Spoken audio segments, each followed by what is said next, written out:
Number 6 है chapter 4 journal entries. Record the above transactions in journal. पहली entry है started business, बिल्कुल same. Cash आएगा, कैपिटल लायबिलिटी है वो क्रेडिट हो जाएगा। गुड्स परचेज किए उन क्रेडिट, परचेज डेबिट, और पैसे नहीं गए उसकी जगह उधार आ गया तो नवीद क्रेडिट हो जाएगा। गुड्स रिटर्न ये उल्ट हो जाएगी इसकी। कैश फॉर ओनर्स चिल्ड्रन, अच्छा ये नया पॉइंट आया है। जब ओनर घर के लिए पैसे निकालेगा तो वो ड्राइंग अकाउंट उसके लिए बनता है। कैश निकलेगा वो तो क्रेडिट हो जाएगा, दूसरी तरफ आ जाएगा हमारे पास ड्राइंग अकाउंट। और फिर building purchase for cash, cash गया बिल्डिंग आ गई, ठीक है, एसेट डेबिट। और दूसरा कैश एसेट था वो गया तो क्रेडिट। अब नाम वगैरह कोई नहीं दिया हुआ तो नेम आगे हम ऐसी जगह खाली छोड़ देंगे, डॉट्स लगा दें। जर्नल एंट्रीज, अब जो मंथ दिया गया है वो बताया गया है 2022 अक्टूबर 2022, ठीक है। तो ये हमारे पास फॉर्मेट होता है जर्नल एंट्रीज के लिए। Date, detail, ledger folio, debit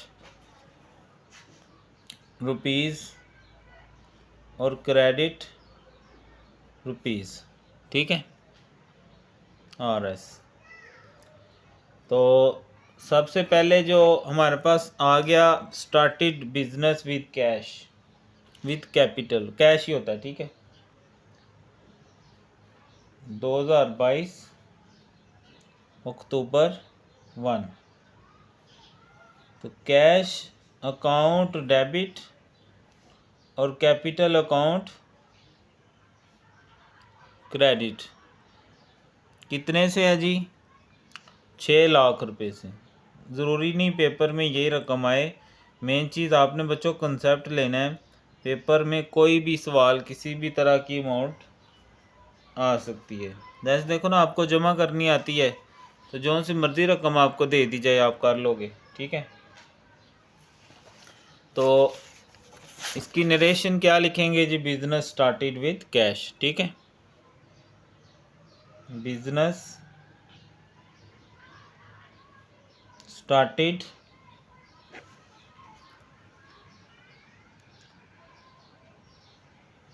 with cash.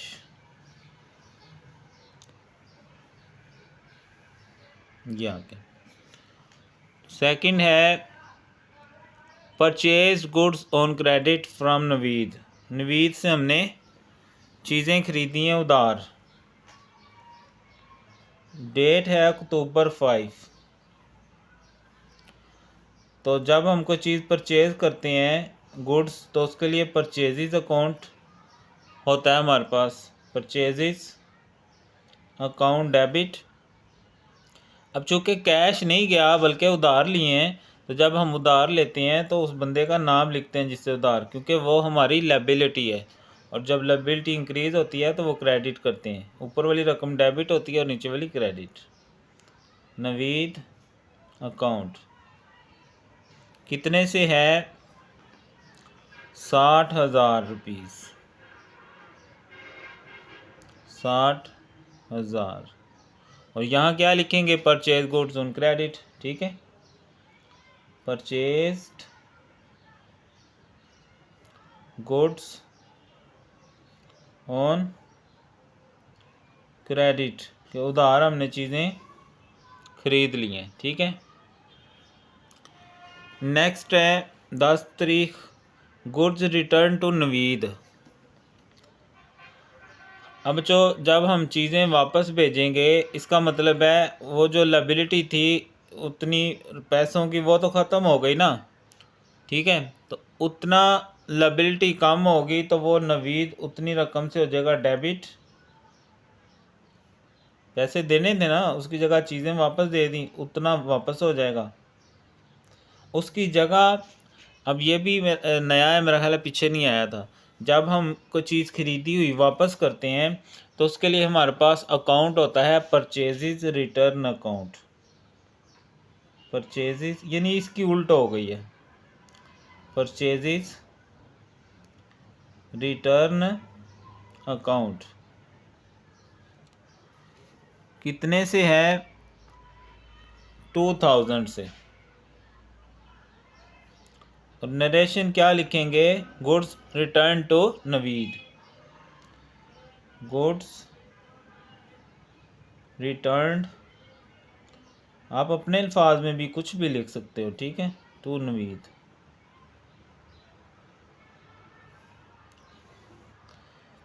Date थी हमारे पास अक्टूबर 10। नेक्स्ट है अक्टूबर 15। ड्राइंग की गई है। ड्रियो cash for payment of tuition fee. अब कैश निकलेगा वो तो हो गया क्रेडिट।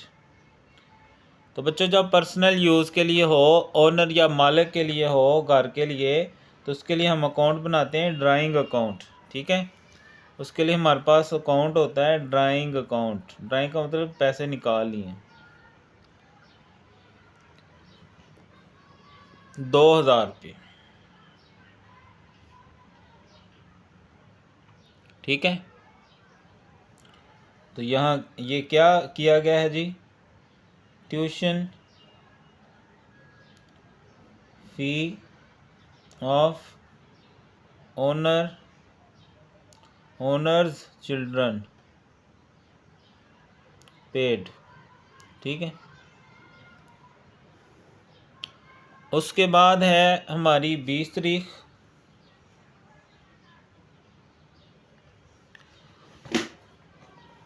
बीस को क्या है? Building purchase for cash. Building खरीदी है। तो बच्चों जब कोई चीज़ हम खरीदते हैं तो कैश चला गया हमसे। अब किसकी वजह से गया है? बिल्डिंग के लिए बिल्डिंग अकाउंट होता है, बिल्डिंग अकाउंट। कितने की खरीदी है? 2,40,000। 2,40,000। यहाँ आप क्या लिख लोगे? Building purchase for cash. Building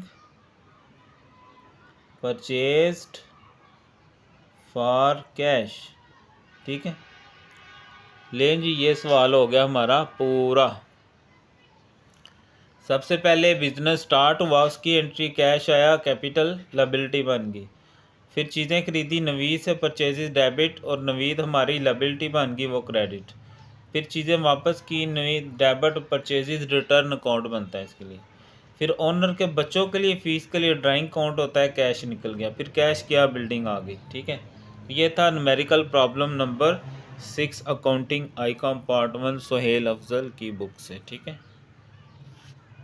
अगर आपको समझ आई है तो वीडियो को लाइक करें, कमेंट में ज़रूर बताएं और चैनल सब्सक्राइब कर लें, ठीक है।